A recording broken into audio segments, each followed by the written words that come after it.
We're here with Jamie Latimer. Usually when games athletes do some sort of fundraiser to help them get to the games, we don't really know much about the athlete. Their background, favorite color, what inspires them, what keeps them consistent, their programming, that sort of thing. But luckily for you guys, she's also showcased on Clydesdale Media talking about CrossFit and that sport. We'll also tag a link in that so that way you guys can continue to follow Jamie on her way to the games. But we're just going to call this video Meet the Athlete. So once again, this is Jamie Latimer. Honestly, I'm just going to shoot her some questions and she's just going to be real and raw and honest with you guys. So my first question for you is, what age group are you in? Just turned into the 40 to 44 group. Just turned 40. Awesome. Well, not just. Yeah, not just. Not just anymore. Yeah. I'll be 41 at the end of this year. So when was your birthday? October is my birthday, so in October I'll be 41. All right. When did you start CrossFit? 2016, I think it was March. Right, one of my first 10 workouts was Murph. Ooh, that's in rough 2016, yeah. That was a rough one. I loved it. That's what drew me in. That's what drew you in. What is your athletic background? What has led you up to CrossFit thus far? I did gymnastics for a few years when I was younger, freshman year of high school, sophomore year of high school, and mostly just did running. So I was cross-country runner, track runner, went to Central Michigan, ran cross-country, did some steeple, mostly running. So, with all the years that you've spent training, just in general, whatever endeavor you were in,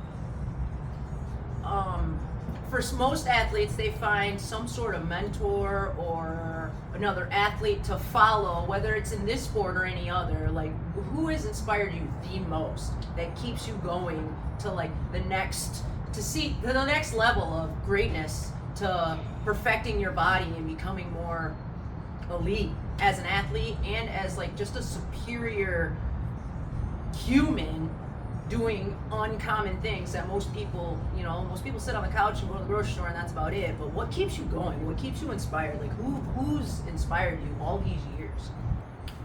Well, who has inspired me? I would say what got me drawn into the sport of CrossFit was probably the year Julie Fouché won. I was watching it on ESPN and saw her and saw a lot of myself in her. And outside of her, I would say then I found Sam Briggs, and I feel like I am a little mimic of Sam Briggs. She's retiring. I kind of wish she was still going so I could go head to head to her. But once I got into it, I would say Selena Popper was the one that inspired me to show up every day and work super hard next to somebody else who was fighting for pretty much the same thing. And her tenacity and just her skills in the gym just always inspired me. So that's who locally got me going. And then now having my own gym and having you and Jim Pieper, I just feel like there's a lot on my shoulders, and I need to continue it to inspire the community and be here every day for you guys. So yeah, that's awesome. Moving forward, how do you stay consistent through all these years? I know there are days where I'm man, I don't want to do this, but what keeps me going is you, and just being even though I don't feel just starting, you've always said, just start the workout, and what you get is what you get, and you can't be upset with it because you should be proud. You showed up against an obligation because it felt like a chore for that day, and you still showed up for yourself, and you made that promise to yourself in the mirror and continue to keep pushing. But that's what keeps me pushing. What keeps you going? Yeah, that's just it. I do say that to people all the time, and I hope for my followers on Facebook or Instagram or wherever, I hope me seeing little clips and stuff inspires you to get out and move that day, because usually that's all it takes. And I tell people this all the time: go do 50, kind of depending on your capacity, go do 20 to 50 to 100 burpees and talk to me 10 minutes later and tell me you don't feel better, that you just moved. If that's all you do for the day, that's all you do for the day. But getting in the gym, sweating. I could sit on the couch and watch Netflix and drown my sorrows and get depressed. And if I don't move my body and get that like serotonin running through me, my depression kicks in. So knowing what I'll feel like in a day or two if I don't show up every day drives me to just keep showing up every day. It's worth the hurt to not hurt in here. Agreed. So leading up through this last year, what programming have you been following and how long have you been doing it for? So about a year ago, it was probably May or probably June of, so just over a year. Last year, I switched over to Tristan Patrick to Ascend Athlete. So Tristan is my coach. So I've been doing that super consistently for a year. Before that, we did Training Think. Our gym does Training Think Tank, and there's days that I try to do the class WOD when I can, and Tristan helps like program some of those workouts in. But yeah, I've been a Ascend Athlete for a year. It's been great.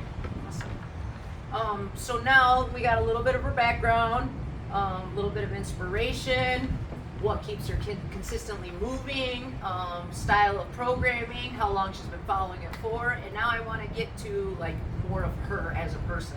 So first things first, what's your favorite color? Green. Go Like, green. What color green? Like lime green, Like street Spartan green, green. Like Spartan green. Spartan green. Got it. Emerald green. Where'd you grow up? I grew up in Mason, Michigan. Which is the bit? Is it this one or this one? It would be like this. Like this? Okay, so it's this one on the, well, like Right here this, in the right? middle, okay. Or like this. It's like Yeah, that. Yeah, yeah. it's like that on the map, right? Right? What kind of music, what's your favorite music? Country music. But that's what we gotta listen to when we live, guys. Your favorite cookie?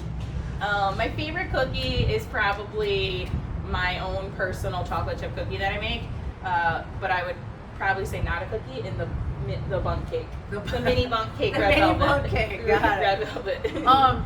We do live in Michigan, so we get many seasons, but if you could pick your favorite season, what would it be? Oh, you know it's summer for me. I like it 90 degrees and hot. She still comes in with like a long sleeve shirt on and it's like, it's freezing in here. It's Yeah. like 102 degrees outside. And we're running today. No, we are not. We're staying in the AC. But, so that's a little bit more diving deeper into like her favorite color, music, that sort of thing of like what kind of person she is. So she's an actual person. We don't just do fitness all day. I mean, we do, but it's always nice to know that like she's a regular person as well. Oh, there was another one that I wanted to ask. What, from transitioning to like a general athlete, right, to basically turning pro, like what, when was that switch? When did you know and decide that I want to do this for real? I want to chase the games. I could do this. I mean, Or did it just kind of just sort of find you? I sort of always felt like I could make it. I don't know. I've always questioned that about myself, but I feel like depending on how the sport goes, I've always felt like I have the ability to, like I said, I feel like I'm a mini Sam Briggs and she's always been competitive. The sport has turned a lot heavier, which I personally think is one of the reasons she's stepped away. But if things would stay fitnessy and less strength, I definitely feel like I had a shot. It's just when they throw those one reps in and I can't make it. For sure. I totally agree. Got to do it for the little guys, though. Now, into more of a personal aspect of being able to balance life as a mom, a wife, a business owner, both in real estate and coaching and training. How do you maintain it? Like, how do you balance it? Because I feel like emotionally some days I'm like, I just want to curl up in a ball and cry. But you got to keep, I feel like I got to keep moving forward because it's better than who I used to be. Yeah, I don't feel like I have balance. And that's one thing I think that keeps my stress level high. I wish I could be more balanced. I do think for any like masters, like higher age masters, like I'd say 45 and up, I totally think there is the capability to be balanced in family life and if you have a job and still do really well in the sport.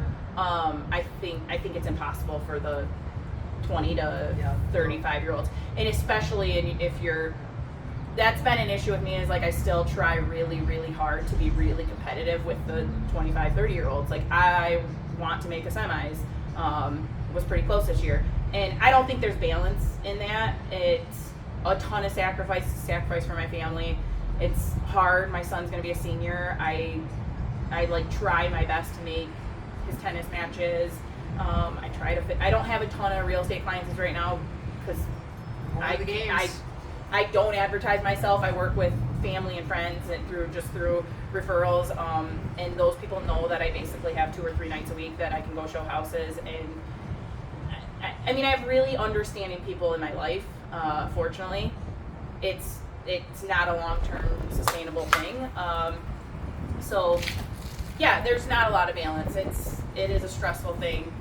I just think as I need to transform my mindset into just staying mobile, healthy. I've had so many injuries. I'm injured right now. So there's a time where I need to just back off and make sure I'm healthy and look at it from a longevity side. Because like I said, I do think once you hit the 45 range, especially if they're going to open it up to 40 deep, there is the ability to have somewhat balanced life and still be incredibly fit just through class WODs. For sure, finding that good balance and staying able. Do you have any regrets? Big question. A lot of people, as an athlete, are afraid to talk about. Honestly, I think my biggest regret would be not believing in myself, because a lot of times, anytime I hear like great athletes or just any, like, if you don't believe in yourself, then it's a long shot, and it's you against you, honestly, because you're only as fit as you are fit. But I mean, that's me personally. But for you, is there any regrets over this whole time that you've been training and competing? And I feel like that's for me, that's maybe like a double-edged sword answer. Like, on one hand, I kind of wish I had taken a slower approach to things, because things were like, people were so fit when I got into the sport. I felt like I needed to master every skill in my first year to have a shot. And I do think had I slowed some things down, I maybe would have had mastery over like a little bit better shoulder strength positioning and not had some of the injuries that I'm currently dealing with. But part 2 of that, and maybe this kind of goes along with that, I wish I would have taken it somewhat more seriously. I was back in 2016, 17, 18, I was still drinking 3 nights a week, going to the bar twice a week.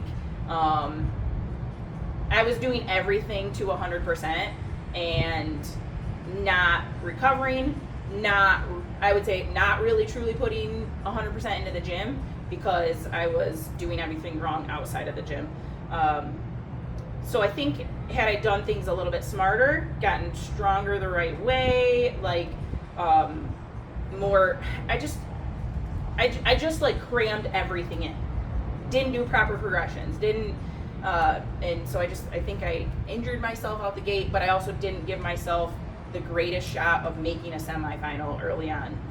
Setting the steps, yeah, on the building blocks to become great. I feel like a lot of, out of all the books and all the podcasts that I listen to of all these superior athletes, LeBron James, Michael Jordan, their coaches, Tim Grover, David Goggins, they always say, like, it takes all sacrifice. You have to make these plans and stick to the plans and the promises that you make to yourself. And it's hard to balance that everyday life that everyone's just all like, come on, come hang out, come have a drink, come have, like, they don't understand how much sacrifice and nose it takes to be able to wake up every morning and do the same thing in different platforms and still have the strength to, like you said, go be a mom, be a wife, cook dinner. It takes a lot, and I agree with you on that. Like, I feel like with having you and all the experiences that you have gone through, you're trying to avoid those mistakes happening with me, and I'm trying to avoid those mistakes happening with my athletes that I'm coaching now. And I think it's awesome, and I feel like it's very raw and very inspiring to hear the truth. Because a lot of times we don't get to hear the truth behind all the things that it takes to make it to the games, to be at that platform with the best of the best in the world. My last question for you is for upcoming athletes that are aging up, coming from like individuals that say they want to retire, but they still have that fire in them. But they, like you said, it's just so hard to do all that stuff, and they just want to take time off. Do you feel like you could take a year off and come back and feel like you could still continue to do it, or do you feel like for the athletes that are aging up, like it's time to like, you know, take a step back and like actually live life? Do you feel like they should take time off and get a good balance in life, or do you feel like when you age up, you can continue to find balance and keep competing? Yeah, I think you can take. If you're not having fun, why are you even doing it? So figure out how to make it fun, whether that's class WOD 3-4 times a week where you're throwing down with, you can still hit extreme intensity in class WODs. Show up and be a part of the community and go home and stretch and sleep well, and I think you can make huge gains. Awesome. Well, that was meeting the athlete for everybody on Facebook, Instagram, YouTube. Basically, I just wanted to give you guys a general idea of who she is as a person, as an athlete, and let you guys know we are doing a t-shirt fundraiser jersey sort of thing to help fund us to get to the games. It is in Birmingham, Alabama. It'll take place Labor Day weekend, and so we have the tanks right here, and then we have the t-shirts over here. Put that on. These are both smalls, so we're going to show you what they fit like on us, so some of you can have a better idea of what you're ordering. Yep. I'm trying to get the order in. makeup of whether it's cotton poly to you guys, and I'm trying to get the order in by June 20 or July 23rd, so Tuesday. This is snug, dude. No, that's perfect. It's a small. I need a little bit more room to do activities. Like I couldn't fitness in this. It's a little snug. I'm sucking it in right now. And this is a small. And the backside. Yep. But once again, thanks Jamie for being honest with us and raw. We're both owners of Redemption Fitness. We love to throw down, and we'd be happy for you guys to help sponsor us and get us to the games. Thanks, and you guys have a great day. Peace.